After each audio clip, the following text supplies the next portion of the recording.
Christine, a terrifying 1958 Plymouth Fury, one with a terrifying temper and bloodlust.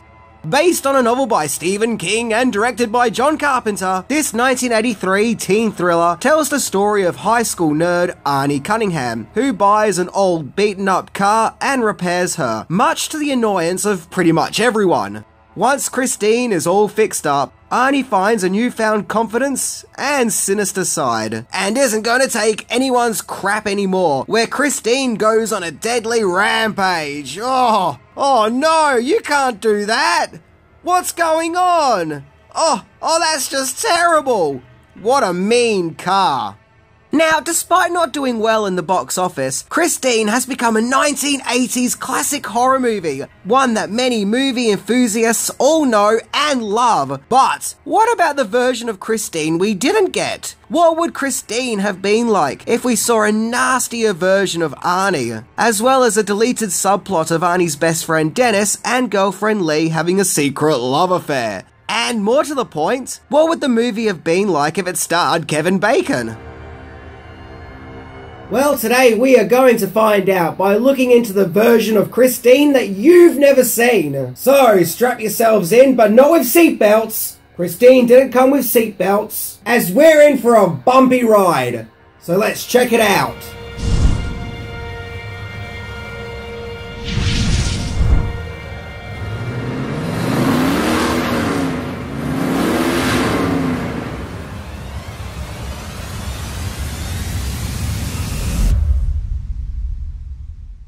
Chapter 1. The Origins of Christine.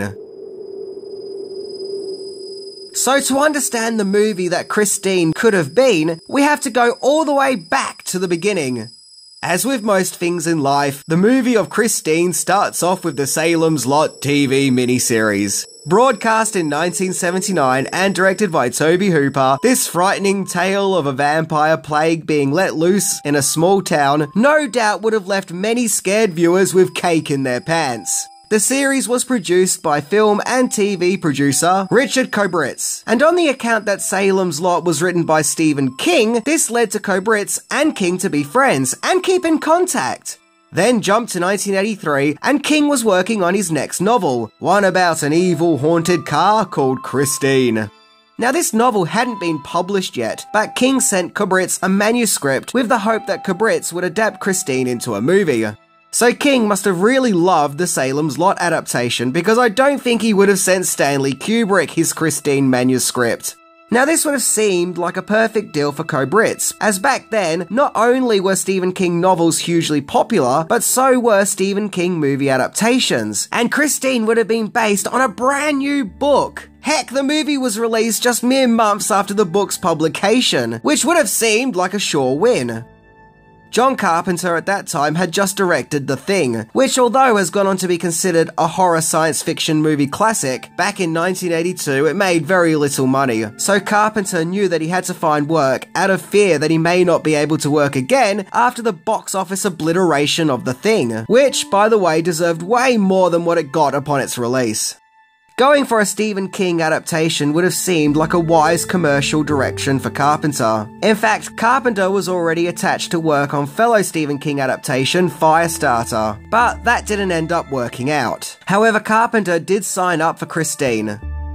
So the first big question is who could be cast as the movie's main protagonist, the tragic nerd turned villain Arnie Cunningham?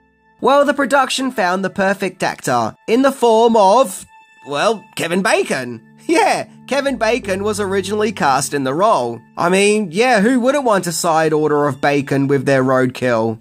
However, Bacon dropped out of the production to star in Footloose instead. In fact, Bacon apparently felt so bad about jumping ship, he sent the Christine production a letter of apology for walking away from the movie. But the production understood, as they knew that Footloose would be good for Bacon's career. So instead, Keith Gordon was cast in the part, whom had previously starred in Jaws 2. And wow! This performance deserves way more praise than it gets. This kid could be nerdy and awkward, but also terrifying and psychotic at the drop of a hat. He could make your skin crawl, but also make you feel sorry for him at the same time. Not to mention the amount of sincerity and intensity Gordon brought to the role. So this was good casting. Chapter 2: The Ghost in the Machine. So there are tons of differences between Christine the book and Christine the movie. In fact, that could be its own episode. And, well, that video has already been made by the What's the Difference guys. And this video is about the lost version of Christine the movie. So there's not really much point going on about the differences between the book and the film. However, one big vital change from the book to the movie that I do think is vital to bring up is in the original book, the car is haunted by the evil spirit of its former owner, Roland LeBay. Where in the book, not only does LeBay possess Christine, but also Arnie too, with Arnie increasingly resembling a 1950s greaser. For the movie, it was decided to change this premise of Christine being haunted by an evil spirit to the car itself being evil, and this change was made for the strangest of reasons, because round about that time, An American Werewolf in London had just come out, which featured a dead rotting character who frequently visits that movie's main protagonist, David. And it was felt that this was just too similar to the original story of Christine, in which the rotting ghost of Roland LeBay would frequently appear and communicate to Arnie. And it was just felt that a rotting dead corpse visiting Arnie was just too similar to the as mentioned An American Werewolf in London. And just like that, the car herself is the demon, not possessed by one. In fact, Roland LeBay never appears in the movie. Unlike the book, from the very start of the movie, the character is already dead. Instead, we just meet his creepy brother George LeBay, who looks like he's ready to move to Chicago and start terrifying Kevin McAllister. Carpenter even wanted to show Christine at the assembly line in 1957 at the start of the movie, to show her birth, which ends with showing a factory worker turning up dead in Christine. This was actually an idea that he got from Alfred Hitchcock, who spoke of a premise where cars are being rolled out on an assembly line, where lo and behold, a dead body pops out of one of them. This scene also conveys that Christine is evil from the get-go, hence all the other cars are white, and Christine is metaphorically blood-soaked red. So there is no ghosts or evil greasers, it is purely 110%, no ifs or buts about it, damn frickin' Christine herself who is evil. Chapter 3: Pre-Production Changes.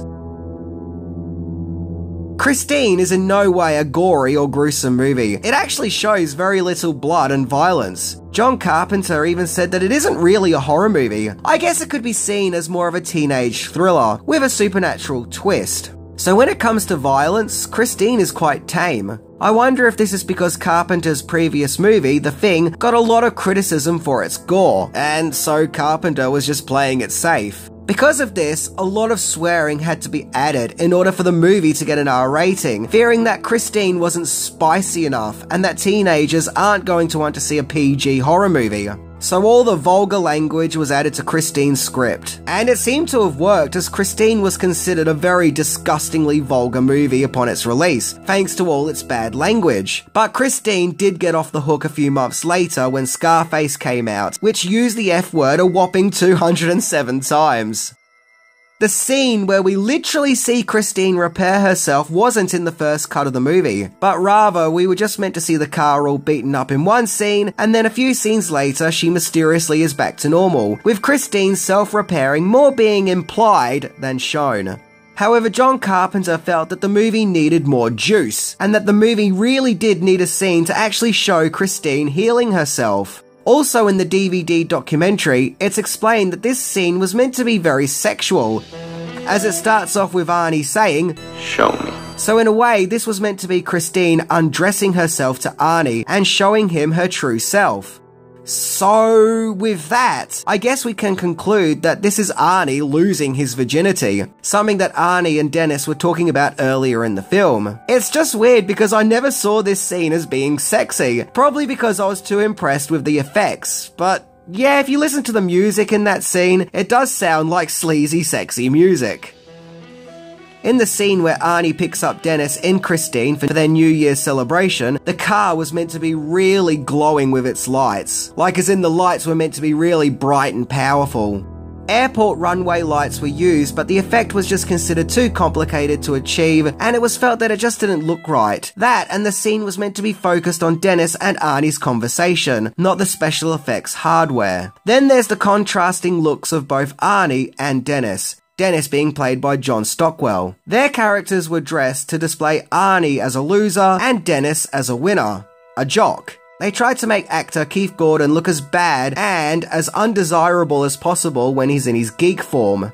When Arnie starts to change, so does his look. His hair, posture, and body language changes, along with the removal of his glasses, with the character going through a physical metamorphosis. When Arnie is fully changed, the production tried different looks for Arnie's dark side, until they gave him clothes that somewhat resemble the 1950s, also mixed in with an old cowboy western look, interestingly enough, with him becoming, quote, the era of the car, unlike the book where he just flat out became a greaser. In the climax, we see Christine go against a bulldozer, which was driven by Dennis. The studio originally didn't want this old rusty bulldozer, but Carpenter fought for it as he thought it would be great to have an industrial age machine battling against Christine, and just generally thought that it would look cool. Oh, and the way the bulldozer runs over Christine from behind was meant to look like a sodomy metaphor. So yeah, there's that. Once again, I didn't originally see the sexual tones of that scene until doing research.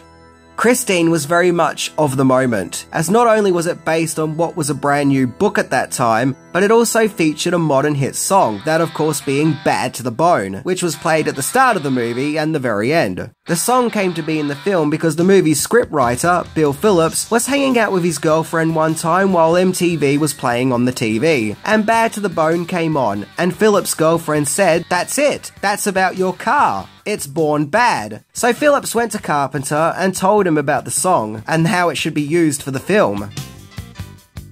But he didn't have a copy of the song on him as it was 1983 and you couldn't just get songs. So he literally had to explain to Carpenter that the song goes, you know, it goes bad, bad. Oh god. Yeah, brilliantly awkward. Speaking of Bad to the Bone, there was a deleted scene at the very end where after Christine has been turned into a pile of rubble, or so we think, two junkyard workers give each other five and walk off. These workers were played by the movie's scriptwriter Bill Phillips and Bad to the Bone singer George Thorogood. But the acting was considered really bad, so the scene was cut. Chapter 4: The Lost Scenes.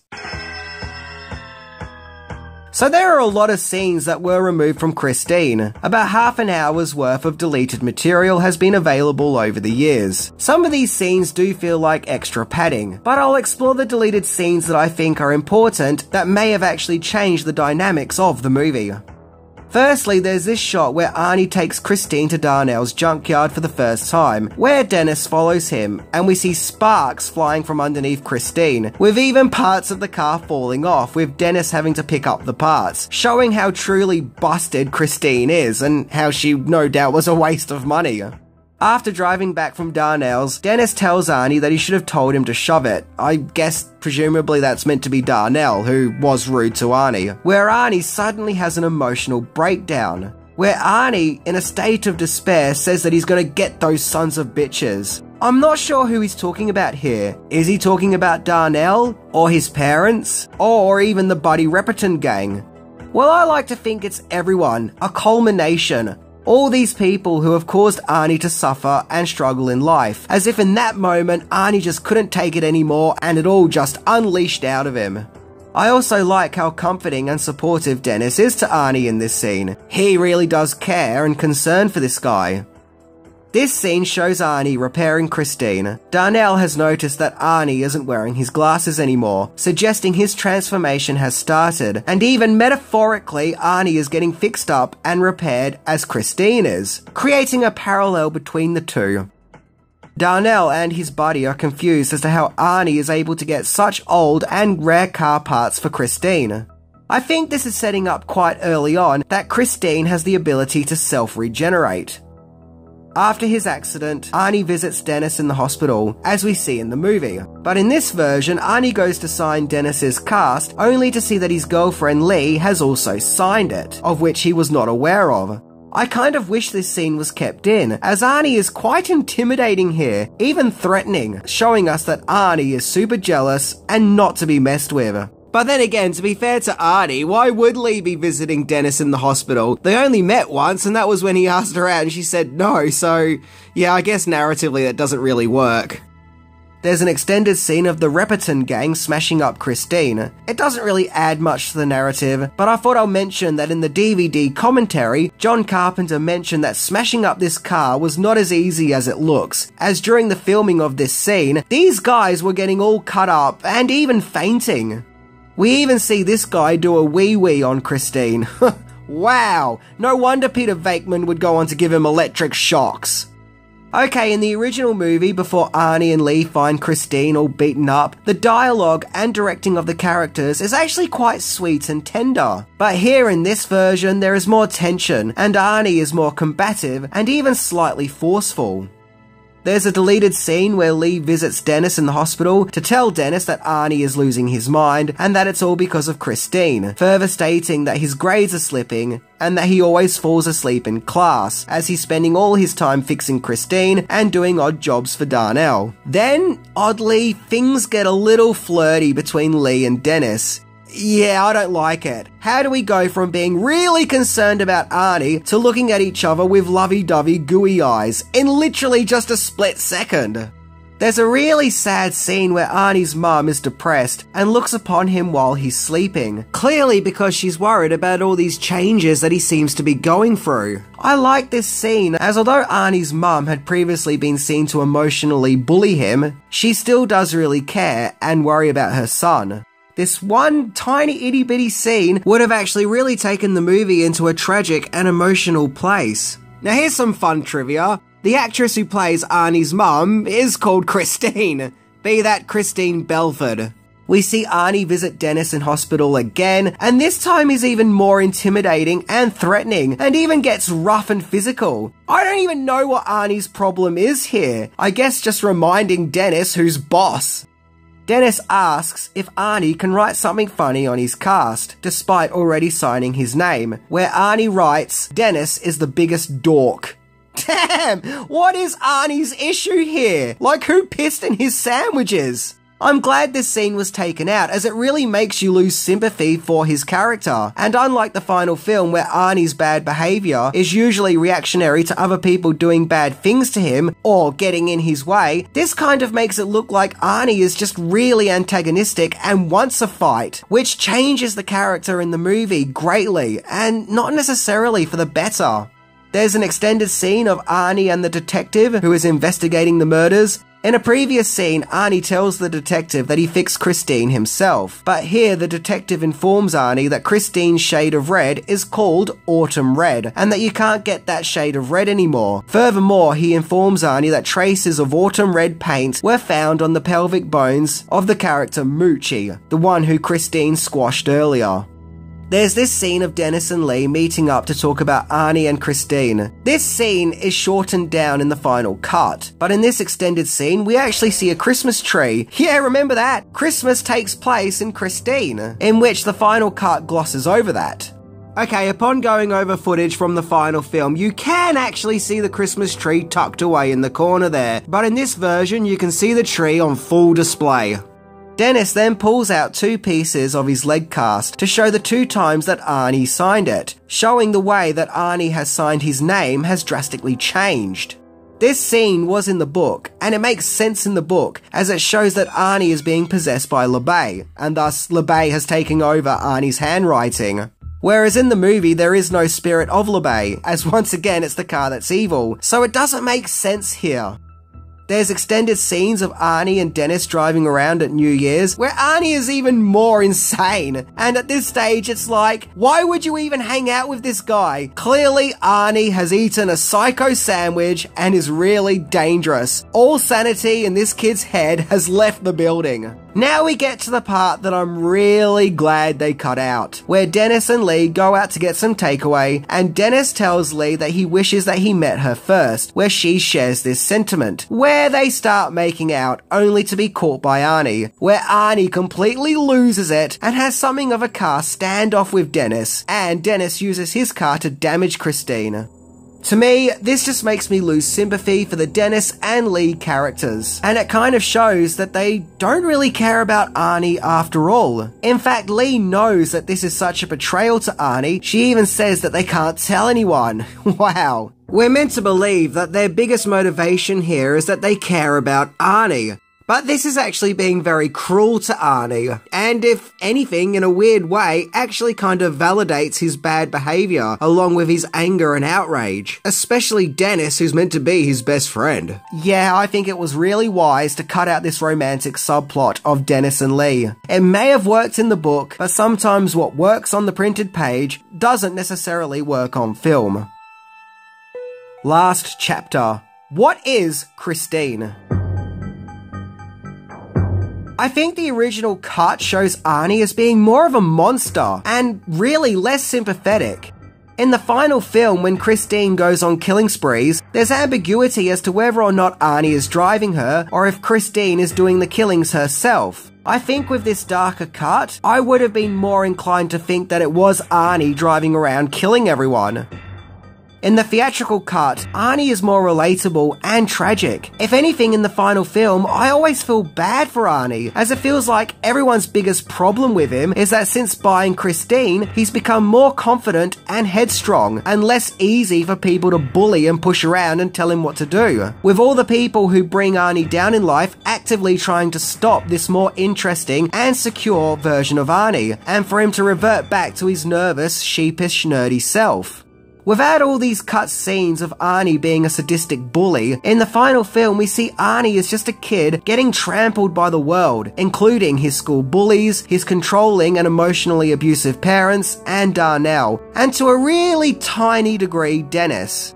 And in the theatrical version, it comes across that everyone's biggest problem with Arnie is that he finally does something for himself, something that he really wants, which is an actual bit of dialogue from the film, which makes him stronger and less easy to push around. And that seems to be the issue, as if Arnie has stepped out of his mold and the world around him just can't handle it and tries to put him back in his place. I mean, look at it this way. In the final movie, Dennis's biggest issue with Arnie is that he ended up getting the girl that he couldn't date. Like as if that's some big monstrosity. And I always feel when watching Christine that Arnie increasingly gets more insane and unlikable the more people try to push him away from Christine. And well, really, when Christine first enters Arnie's world, the car initially wasn't dangerous, but the big crime was Arnie was happy and, as mentioned, stronger and confident. So in many ways, in the theatrical cut, I feel bad for Arnie. In fact, whenever I watch Christine, I sometimes even see it as a revenge movie, as all those who get killed by Christine are terrible people, who in some way have wronged Arnie or mistreated him. So this begs to ask, what is Christine?